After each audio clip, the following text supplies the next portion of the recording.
আসসালামু আলাইকুম, সবাইকে আবারও আমন্ত্রণ আমার কিচেনে। করে দেখাবো শীতকালীন সহজ আর মজাদার একটা পিঠার রেসিপি। সাধারণত এই চুষি পিঠা বা সেমাই পিঠা আমরা চালের গুঁড়া ব্যবহার করে থাকি, তবে আজকে আমি পিঠাটা তৈরি করে দেখাবো সুজি দিয়ে। খেতে ভীষণই মজার হয় আর বানানো খুবই সহজ। তো যেভাবে বানাতে হবে, প্রথমেই আমি হাফ কাপ পরিমাণ সুজি নিয়ে হালকা করে টেলে নিচ্ছি। শুকনা তাওয়ায় একটু সময় নিয়ে চুলার আঁচ কমিয়ে টেলে নিতে হবে। সুজিটাকে ভেজে রঙটা চেঞ্জ করে ব্রাউনিশ করে ফেলা যাবে না। 5 থেকে 6 মিনিটের জন্য সুজিটা ভাজা হলেই চুলার আঁচটাকে এই পর্যায়ে কমিয়ে একদম লো করে দিব। আর এর মধ্যে দিয়ে দিব 1 কাপ পরিমাণ তরল দুধ। দুধটা দিয়ে সাথে সাথে খুব ভালোভাবে সুজিটাকে নেড়ে মিশিয়ে নিতে হবে।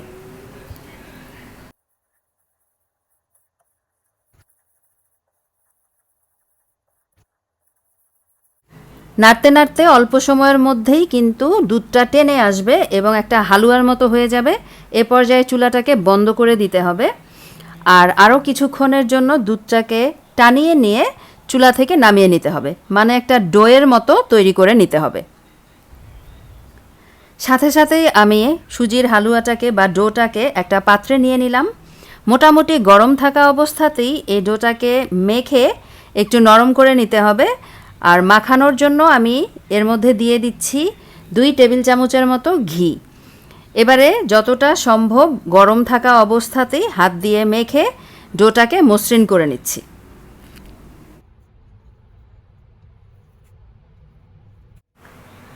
ডোটা রেডি হয়ে গেছে, এখন আমরা পিঠাগুলো তৈরি করব। আর আপনারা যদি পিঠার পরিমাণ বেশি বানাতে চান, সেক্ষেত্রে সুজি 1 কাপ দিলে তরল দুধের পরিমাণ 2 কাপ ব্যবহার করে এই ডোটা তৈরি করে নিতে হবে। তো এবারে পিঠাগুলো তৈরি করব, তার আগে লম্বা একটা রশির মতো বানিয়ে নিচ্ছি, তাহলে সেমাই পিঠাগুলো বানিয়ে নিতে সুবিধা হয়।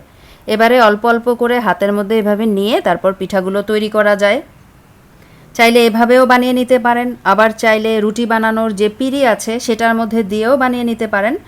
আর চালের গুঁড়া দিয়ে এই সেমাই পিঠা বানানোর আরেকটা রেসিপি আমার চ্যানেলে দেয়া আছে, লিঙ্কটা এই ভিডিওর নিচে ডিসক্রিপশন বক্সে দেয়া থাকবে, প্রয়োজনে চেক করে নিতে পারেন।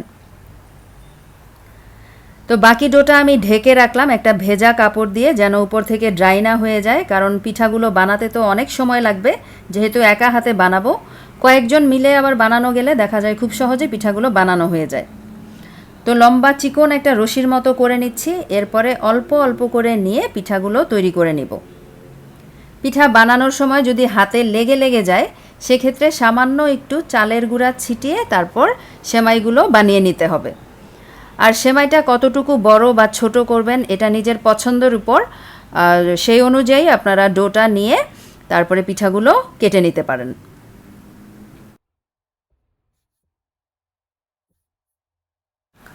একটু চিকন চিকন হলে পিঠাগুলো খেতে বেশি ভালো লাগে, তাই আমি চিকন করেই পিঠাটা তৈরি করে নিচ্ছি। আর আমার চ্যানেলে শীতকালীন আরও বিভিন্ন ধরনের পিঠার রেসিপি শেয়ার করা আছে, লিঙ্কগুলো সব ডেসক্রিপশন বক্সে দেয়া থাকবে, আর কমেন্ট বক্সেও আমি দিয়ে রাখব। পিঠাগুলো বানাতেই যা সময় লাগে, তো বেশ কয়েকটা পিঠা বানানোর পর সামান্য একটু চালের গুঁড়া ছিটিয়ে দিলাম, যেন একটা পিঠা আরেকটা পিঠার গায়ে লেগে না যায়। সবগুলো পিঠা বানানো হয়ে গেছে, একদম চিকন চিকন সুন্দর হয়েছে পিঠাগুলো। এখন এই পিঠাগুলো দুধে দিয়ে সিদ্ধ করে নিতে হবে। 1 লিটার পরিমাণ ঘন দুধ চুলায় বসিয়ে দিয়েছি। আসলে দুধ ঘন হলে যে কোনো দুধের তৈরি জিনিস কিন্তু খেতে বেশি মজা হয়। তো আমি 1 লিটার পরিমাণ নর্মাল যে তরল দুধ আছে সেটা নিয়ে তার মধ্যে হাফ কাপ পরিমাণ পাউডার মিল্ক মিশিয়ে নিয়েছি, এতে করে দুধটা একটু ঘন হয়েছে। আর এর মধ্যে দিয়ে দিলাম তেজপাতা আর এলাচি ফ্লেভার আসার জন্য। এবারে ফুটে ওঠা পর্যন্ত অপেক্ষা করব। এর মধ্যে আমি একটু লবণ দিয়ে দিচ্ছি, যে কোনো মিষ্টি খাবারে একটু লবণ দিলে স্বাদটা বেশি ভালো হয়। তো দুধটা যখন ফুটে উঠতে শুরু করবে তখন এর মধ্যে পিঠাগুলো দিয়ে দিতে হবে।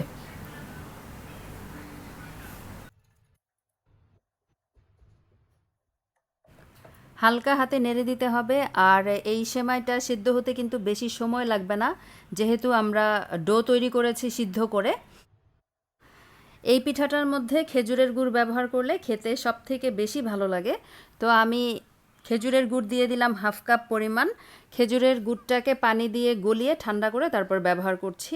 অনেক সময় আস্ত গুড় ব্যবহার করলে দুধটা ফেটে যেতে পারে, তাই এভাবে আগে থেকে পানি দিয়ে গলিয়ে ঠান্ডা করে দুধের মধ্যে দিয়ে দিলে কিন্তু দুধটা আর ফেটে যাওয়ার ভয় থাকে না। তো সাথে আমি একটু চিনিও দিলাম। খেজুরের গুড় যদি পরিমাণে বেশি থাকে সেক্ষেত্রে পুরোটা খেজুরের গুড় দিয়েই করতে পারেন। আমার কাছে যেহেতু কম ছিল তাই আমি মিষ্টির পরিমাণ চিনিটা দিয়ে ব্যালেন্স করে নিয়েছি। এবারে অপেক্ষা করব ফুটে ওঠা পর্যন্ত। পিঠাগুলো সেদ্ধ হবে আর উপরে ভেসে উঠবে, এ থেকে বোঝা যাবে যে পিঠাগুলো সেদ্ধ হয়ে গেছে। 5 মিনিটের মধ্যে আসলে পিঠাটা তৈরি হয়ে যায়, খুব একটা সময় লাগে না। আর দুধটা যেহেতু আমি পাউডার দুধ মিলিয়ে ঘন করে নিয়েছি, আলাদা করে জাল করে ঘন করার কোনো ঝামেলা ছিল না, তাই রান্নাটা হতে একদমই বেশি সময় লাগেনি। তো আবারও নেড়ে দিচ্ছি। 5 থেকে 6 মিনিটের জন্য নেড়ে চেড়ে চুলা থেকে নামিয়ে নিব মজাদার সেমাই পিঠা।